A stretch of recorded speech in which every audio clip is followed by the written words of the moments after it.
Madame, Monsieur, bonsoir, bienvenue au 20h30. Voici les titres du journal ce soir. Entrée en vigueur des nouveaux passeports au Cameroun. L'opération d'obtention en 48 heures seulement des passeports biométriques est sur les rails. Ambiance de remise des premiers passeports New Look et assurance du délégué général à la Sûreté nationale dans ce journal. Simon Achidi Achou Forever. Hommage et témoignages s'enchaînent dans les adieux à l'ancien Premier ministre. Le Premier ministre Joseph Dion Ngouté présidera demain, samedi 3 juillet, les obsèques officielles décidées par le président de la République. Et puis, quand Total Énergie Cameroun 2021, Garoua passé au crible par la CAF. L'inspection des infrastructures dédiées à la compétition se poursuit dans le Nord. La CAF recommande le relookage de certains édifices. C'était les titres du journal. Les détails, c'est dans un instant.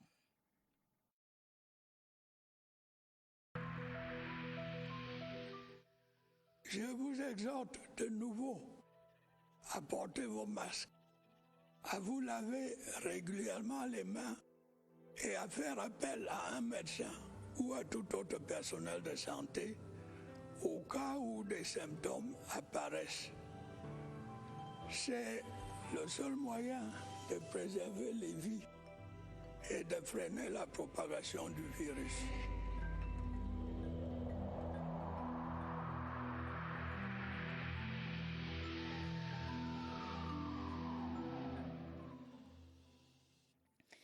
Madame, Monsieur, merci de nous recevoir chez vous. Avant de dérouler l'actualité, ces décrets du président de la République.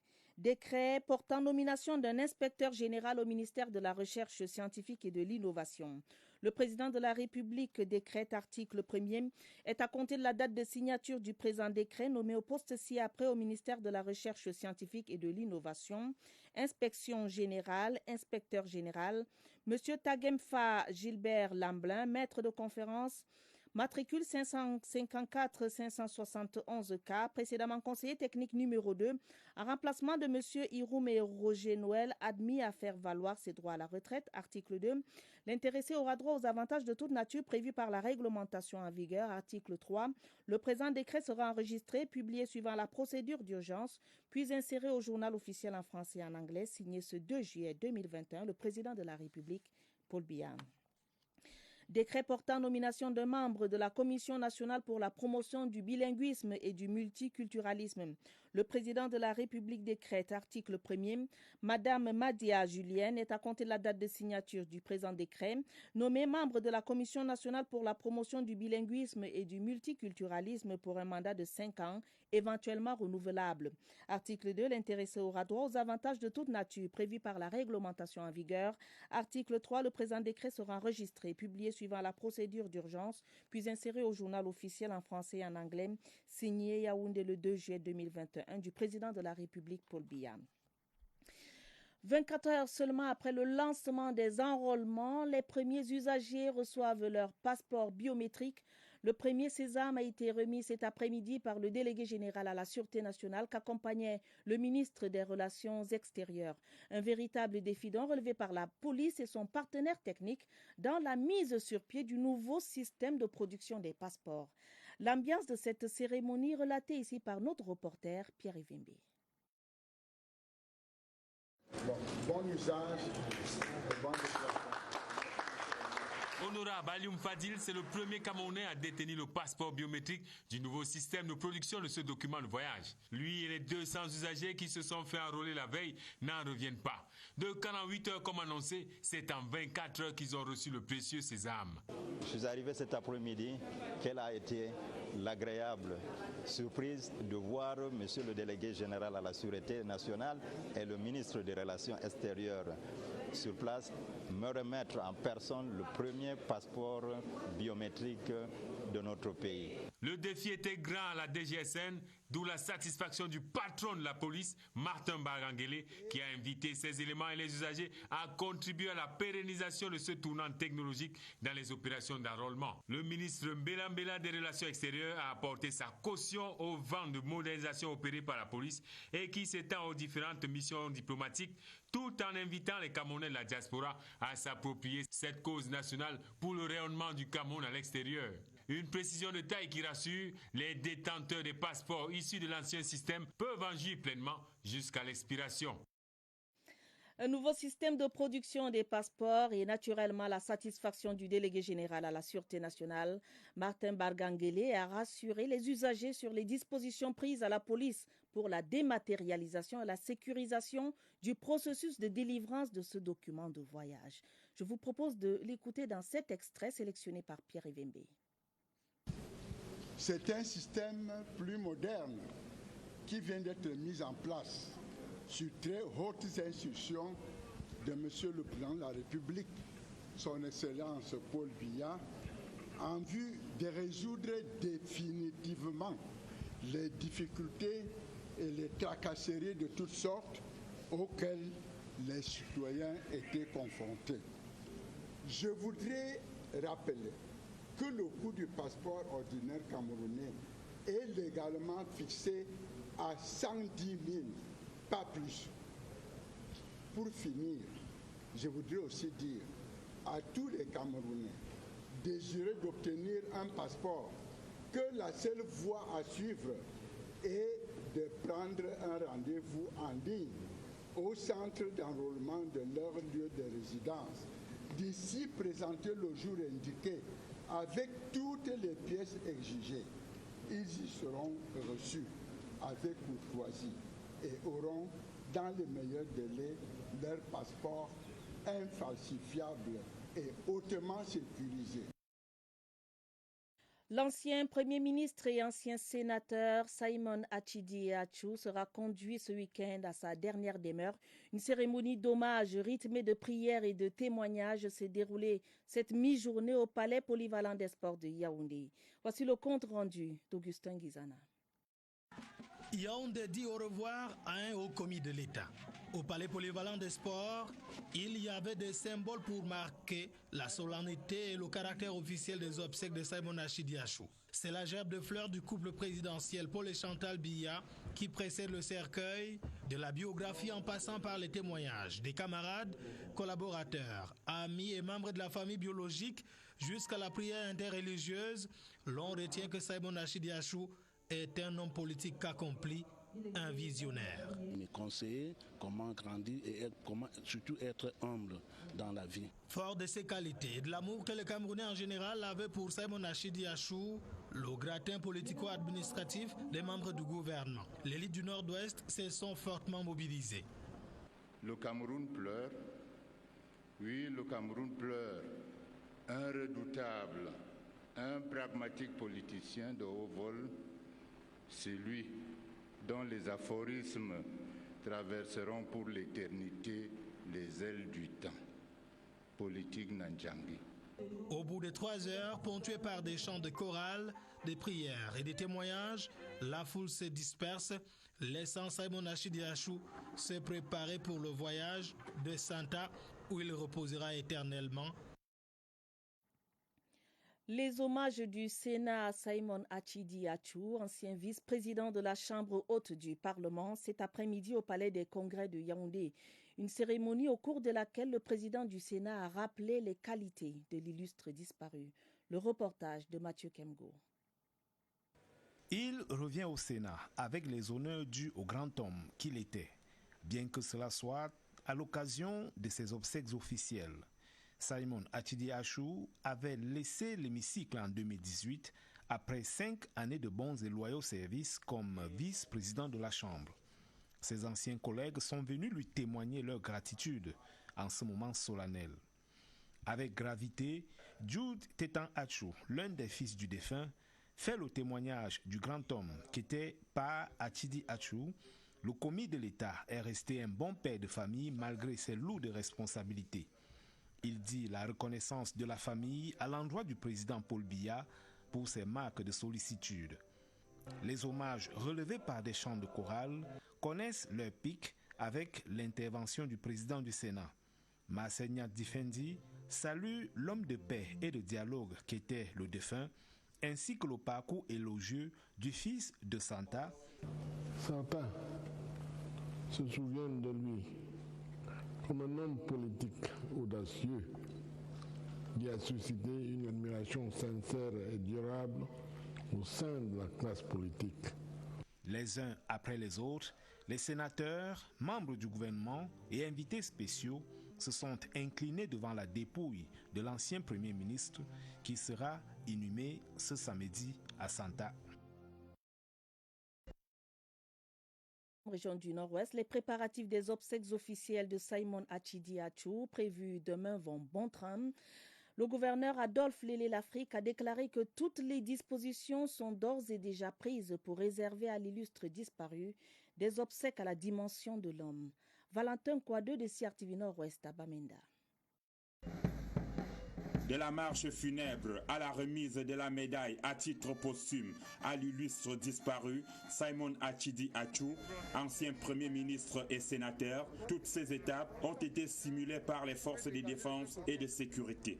Je voudrais saluer autour des autorités administratives la mobilisation des autorités municipales, traditionnelles, religieuses, des élites et forces vives qui n'ont ménagé aucun effort afin que l'ex-premier ministre soit accompagné dans sa dernière demeure.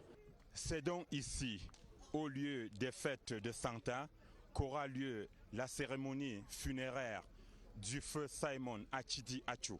Selon les organisateurs, environ 5 à 12 000 personnes sont attendues ici pour réserver à cet illustre disparu des obsèques dignes d'une personnalité de son rang. Santa continue de faire sa mue, les engins sont à l'œuvre, on balaie, on lave, on nettoie.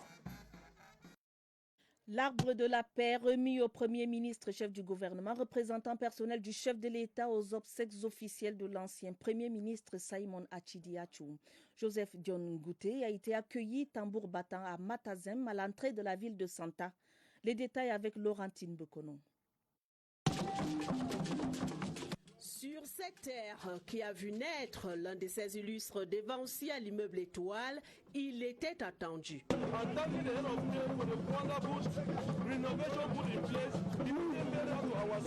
Matazem, à l'entrée de la ville de Bamenda ce 2 juillet 2021, roulement de tambour et de tam-tam.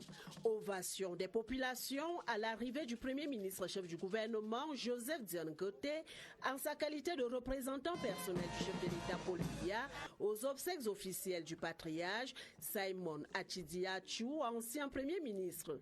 De cette foule bicarrée se détache la délégation des chefs traditionnels de Santa qui offre une plante bien connue dans les Grassfields. C'est l'arbre de la paix dont une branche est remise à l'eau du jour en signe de bienvenue et d'expression du sentiment des populations à souhaiter la paix dans les cœurs, la paix dans la région et le reste du pays. Le message semble avoir reçu écho favorable auprès du principal destinataire, le Premier ministre chef du gouvernement, qui a gardé la plante jusque dans son véhicule protocolaire.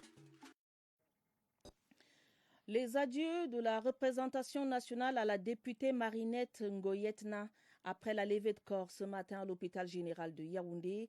La cérémonie d'hommage s'est déroulée au palais des congrès sous la houlette du vice-président Théophile Baoro. Des moments émouvants racontés ici par notre reporter Pulchéri Yaté. D'abord, une vidéoprojection relatant les scènes de vie de l'honorable Marinette Ngoyetna. 14 mois de vie parlementaire riche et intense. Malgré la brièveté de ce parcours, elle aurait vécu son rêve de députée à l'Assemblée nationale. Leader politique, femme entrepreneur, femme engagée, femme de cœur et entière, femme coquette, élégante, raffinée. Elle fut tout cela à la fois. Tous les orateurs qui se sont succédés à la tribune gardent de l'illustre disparu le souvenir d'une femme politique pétrie d'expérience aux états de service éloquents. Une militante dynamique, élue députée à l'Assemblée nationale sous la bannière du RDPC. Cette disparition laisse un grand vide, tant à la Commission de l'éducation, de la formation professionnelle et de la jeunesse qu'au sein de la grande famille politique de notre parti. La Sanaga maritime perd tout un grand maillon de développement de notre département. Nous avons tenu plusieurs assises avec tous les commissionnaires, membres de cette commission, pour relancer les activités de la commission. Ça, c'est l'initiative de Marinette. Un autre épisode triste pour la Chambre basse du Parlement, dont les effectifs se réduisent comme peau de chagrin. Restons au Parlement pour dire que le Sénat vient d'adopter le projet de loi autorisant le président de la République à ratifier le traité portant création de l'Agence africaine du médicament. Un texte défendu par le ministre de la Santé publique, Manaouda Malachi, qui a indiqué les bienfaits de ce texte pour le Cameroun. D'autres détails avec Mathieu Kemgo. Au cours de cette plénière, présidée par Marcel Nyadifendi, président du Sénat, les préoccupations des sénateurs au sujet de l'Agence africaine du médicament ont porté sur plusieurs points. La qualité des médicaments vendus au Cameroun, les circuits de vente, les médicaments de la rue, l'industrie pharmaceutique.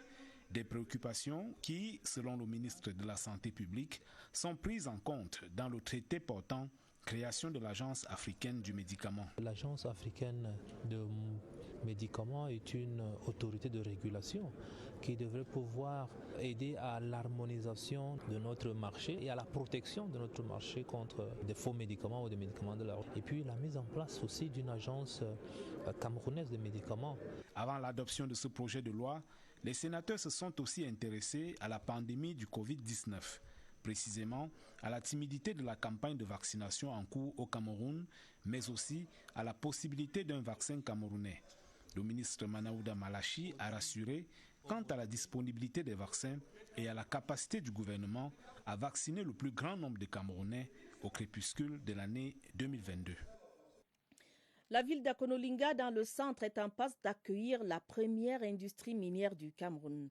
Un espoir nourri par l'existence dans cette localité d'un gisement de 500 000 tonnes de rutile, un minerai précieux exploité pour la fabrication, entre autres, de cockpits d'avions. Le ministre des Mines, de l'Industrie et du Développement technologique était sur le site. Plus de détails avec Oswald Modou. Il y a bien 500 000 raisons d'espérer que naisse à Akonolinga la première industrie minière du Cameroun.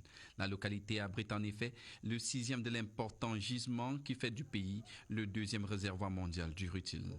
C'est ce potentiel qui a attiré ici une entreprise de droit français, engagée depuis 18 mois maintenant dans la phase de recherche. 1 an et demi après l'octroi de permis de recherche, le ministre des Mines est venu, il a vu et est satisfait. Nous sommes sur le site laboratoire de l'entreprise Eramet, attributaire d'un permis de recherche dont les travaux de terrain ont commencé en janvier 2020. Les échantillons que nous tenons entre les mains nous fondent à penser que les travaux suivent leur bon train. Mais en l'état, il ne s'agit que du millième de ce que pourront être les installations de l'entreprise, une fois la phase d'exploitation validée. Nous sommes à mi-chemin de la phase d'étude d'exploration et nous avons inauguré cette mini-atelier d'enrichissement du rutile, puisque toute la question est de savoir comment on va récupérer le petit pourcent de rutile qui se trouve dans la terre. On est encore très loin d'une usine industrielle, mais nous avons démontré aujourd'hui la faisabilité technique de cette séparation du rutile dans la terre d'Akonolinga. Le projet alimente les espoirs des riverains reconnaissants, à qui le ministre des Mines a prescrit patience sous l'encadrement des autorités locales. C'est le temps des chantiers à la CEMAC. Le programme des réformes économiques et financières de la Communauté économique et monétaire de l'Afrique centrale annonce le démarrage de 2 projets intégrateurs, l'interconnexion électrique Cameroun-Tchad et l'Université inter-État Cameroun-Congo. Annonce faite par le secrétaire permanent du PREF-CEMAC. Plus de précisions, Marie-Laurence Nké. Dans les prochaines semaines, l'Afrique centrale verra son premier corridor électrique entrer en chantier. L'interconnexion électrique Cameroun-Tchad est le projet qui a vu tous les préalables liés à son démarrage être respectés. Le projet consistera en la construction d'une ligne principale haute tension de 225 kV entre Ngaoundéré, Maroua au Cameroun et N'Djamena au Tchad, d'une bretelle de ligne haute tension 225 kV entre Maroua, Bongo, Ngelendeng et N'Djamena. La source de production de l'énergie sera le barrage de Natigal au Cameroun. Je peux vous assurer qu'avant le mois d'août, je vous convoquerai ici pour dire que le projet a démarré, parce que la réunion de lancement du projet a même déjà eu lieu. Le second projet prêt à entrer en démarrage est l'Université inter-État Cameroun-Congo. Le projet consistera à la construction du campus de OSO au Congo, à la poursuite des travaux de construction du campus de San-Mélima au Cameroun et enfin l'obtention des équipements de pointe pour les 2 campus. C'est donc confirmé et de 2 millions d'euros en équipement. Le FODEC mobilise 900 millions pour la construction du campus de Ouesso. La CEMAC engage la concrétisation de la table ronde de Paris, une première dans son processus d'intégration régionale septuagénaire. Une nouvelle convention lie le ministère de l'Économie, le ministère de l'Eau et de l'Énergie et la coopération coréenne, la COICAM. Au cœur de ce partenariat, l'approvisionnement en eau potable de 4 communes camerounaises, un projet estimé à quelque 3,6 milliards de francs CFA. Christelle Fouda. 3,6 milliards de francs CFA pour garantir l'approvisionnement en eau potable de 4 communes, c'est l'objet de la convention de partenariat signée par le ministre de l'Eau, de l'Économie et l'Agence internationale de coopération coréenne, COICA. C'est l'expression d'une démarche commune qui vise à contribuer de la part de la Corée au développement économique et social du Cameroun. Dans cette démarche, le renforcement de l'accès aux services sociaux de base constitue la clé de voûte de notre processus de développement économique et social. Le projet implémenté dans les localités de Matom, Massok et Bebda Ikutaba s'étend sur une période de 5 ans. À travers cette opération, on pourra passer d'un taux d'accès à l'eau potable de 36% à 86%. Le projet en question vise à renforcer aussi les capacités au niveau local. Une initiative qui s'inscrit dans le cadre de la célébration des 60 années de coopération fructueuse entre le Cameroun et la République de Corée.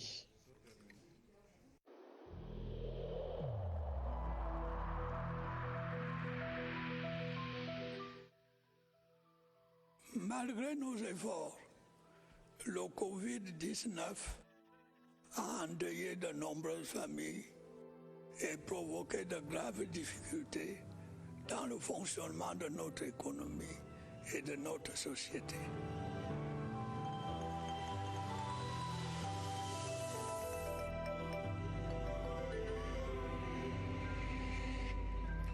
La riposte anti-Covid-19 au Cameroun avec cette bonne nouvelle ce soir. Les organisations privées, les entreprises et les administrations peuvent solliciter les services des équipes de vaccination. Et pour davantage de précision, allons retrouver Évariste Yenga et son invité, le docteur Gisèle Ifouba, au Centre des opérations d'urgence de santé publique.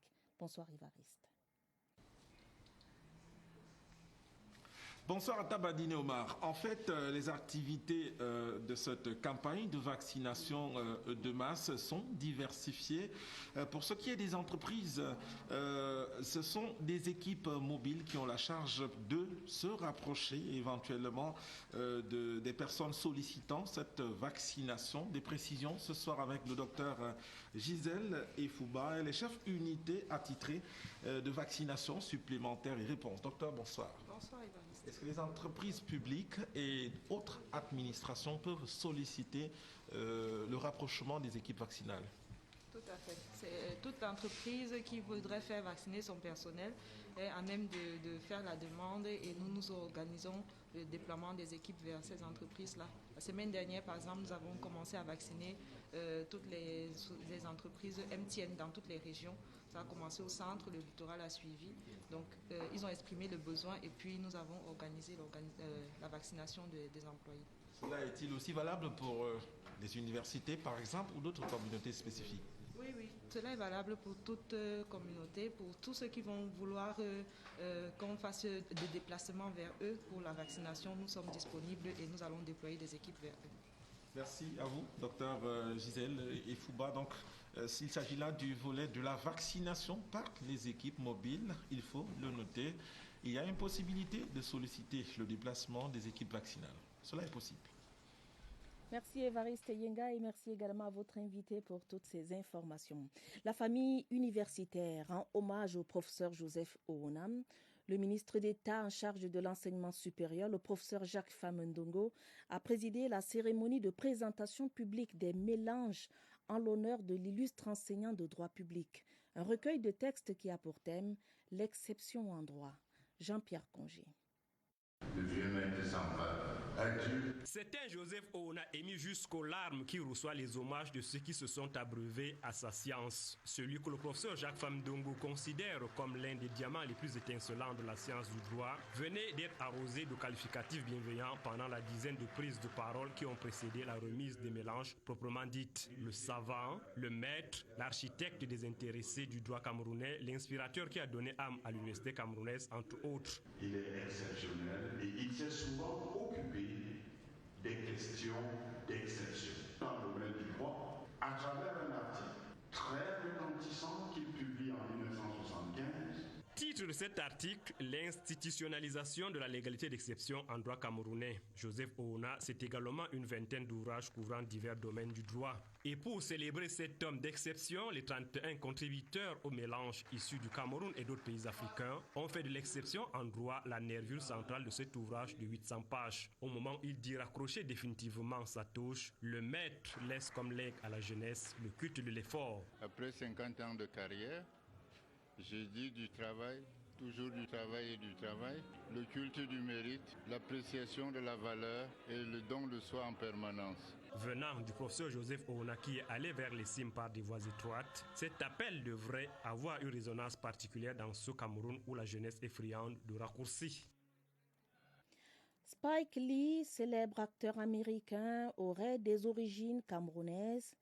Et d'ailleurs, il a rendu visite, une visite de courtoisie à ses frères camerounais en France, à l'ambassade de Paris. L'ambiance était plutôt conviviale et festive. Voici le reportage de notre correspondante sur place, Laure Titol.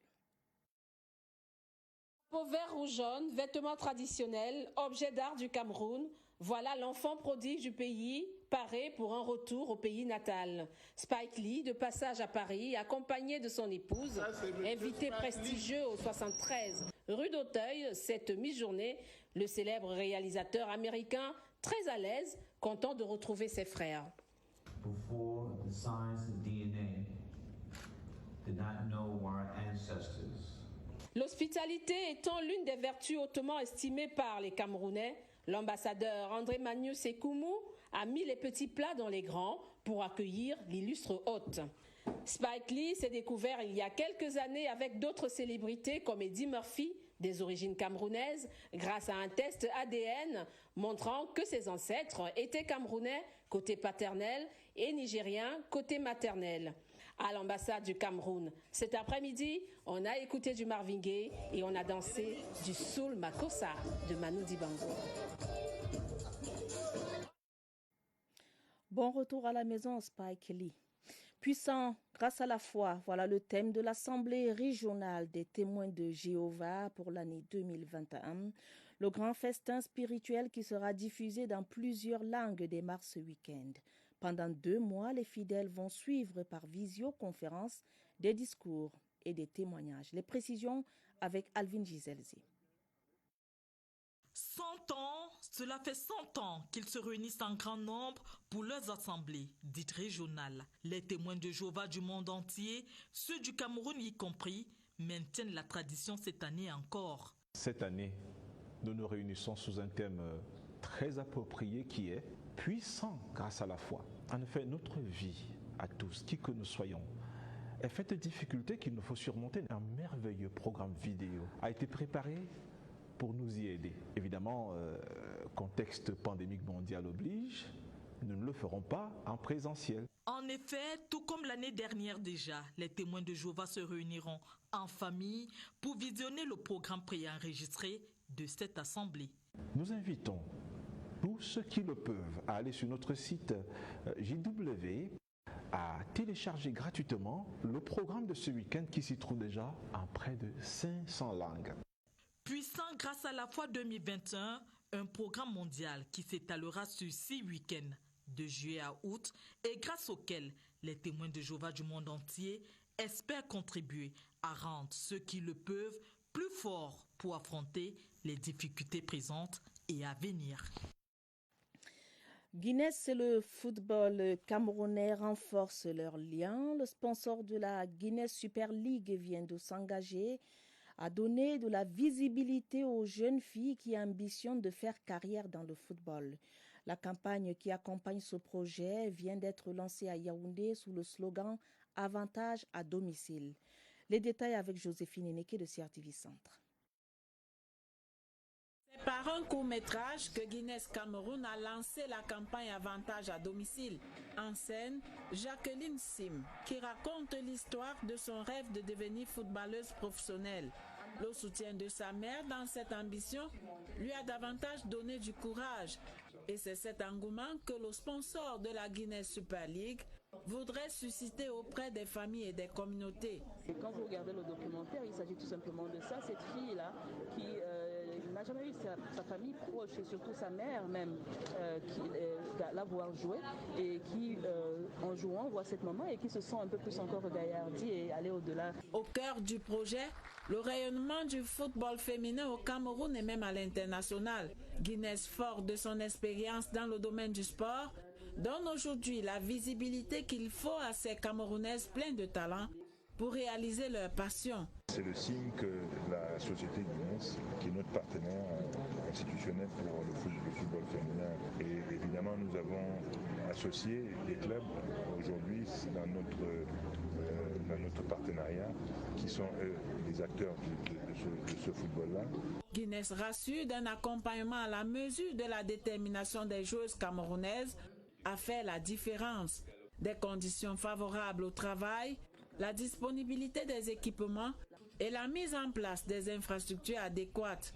Avantage à domicile, c'est une invitation pour tout le monde de pouvoir soutenir davantage en fait ces filles-là, les femmes, leur permettre d'éclore, permettre en sorte qu'elles révèlent davantage le talent enfoui. L'icône du football Roger Mila, ainsi que l'ancienne Lyonnais star internationale du football Adjara Chout, accompagnent ce projet possible grâce à Guinness. Avant de passer au sport, ce communiqué de presse signé du ministre de la Communication. Le ministre de la Communication informe les éditeurs et distributeurs des organes de presse qu'il lui a été donné de constater un relâchement dans le dépôt auprès des services centraux et déconcentrés du ministère de la Communication des journaux produits et ou diffusés au Cameroun. Face à cette situation, le ministre de la Communication rappelle aux éditeurs et distributeurs des organes de presse concernés les dispositions des articles 16 et 23 de la loi numéro 90/052 du 19 décembre 1990 relative à la liberté de la communication sociale.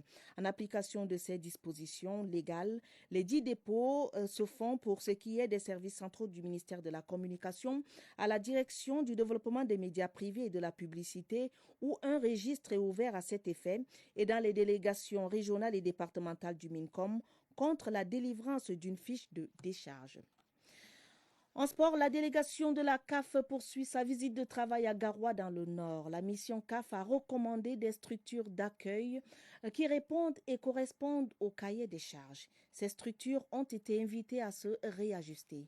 D'autres précisions avec Germain Noël Essingé. Outre les hôtels de premier plan retenus pour la CAN, le site de Garoua offre une palette à choix multiples pour touristes, visiteurs, hommes des médias et autres, recommandés par la CAF. Le Dreamland avec ses 87 chambres, situé en plein cœur du quartier Bamileke, à 5 minutes du stade. Tout à côté, le Newton Palace, fort de ses 82 chambres, dont 8 suites et 3 salles de réunion. La CAF a aussi retenu dans sa palette Tour d'Argent, 42 chambres, des salles de réunion et surtout un coin pour se dégourdir les jambes après une journée de travail.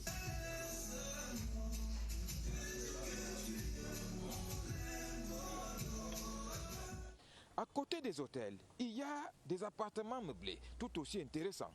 Ici, c'est la résidence de luxe Welcome qui épouse la culture des noms de certaines villes camerounaises. La CAF a manifesté un intérêt sur cette structure. C'est un motif de satisfaction déjà parce que lorsqu'on fait un truc pareil et que ce n'est pas au goût de ceux qui connaissent, qui s'y connaissent vraiment, c'est décourageant. Mais du moment où ils ont apprécié, ça veut dire que ça m'a donné un peu de soulagement.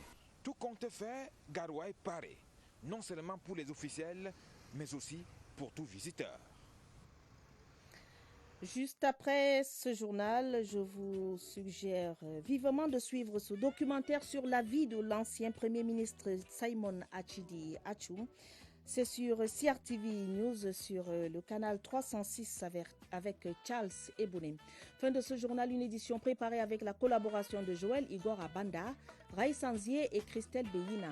Prochain rendez-vous avec l'information minuit. Madame, Monsieur, votre fidélité nous honore. Prenez soin de vous, prenez soin de vos familles. Bonne soirée à tous.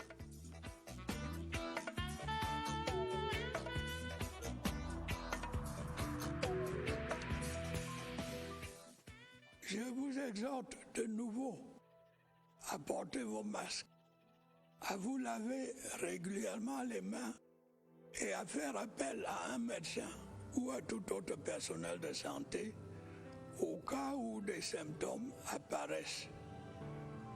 C'est le seul moyen de préserver les vies et de freiner la propagation du virus.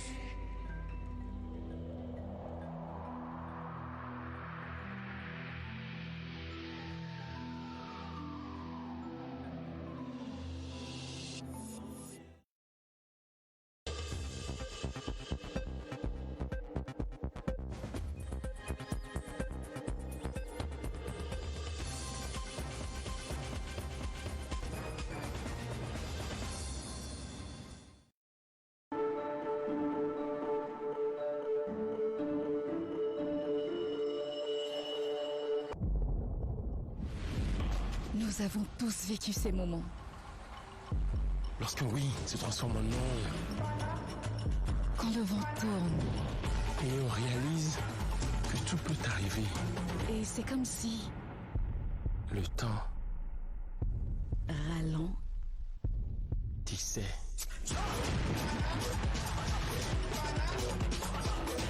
Inès, tout est possible.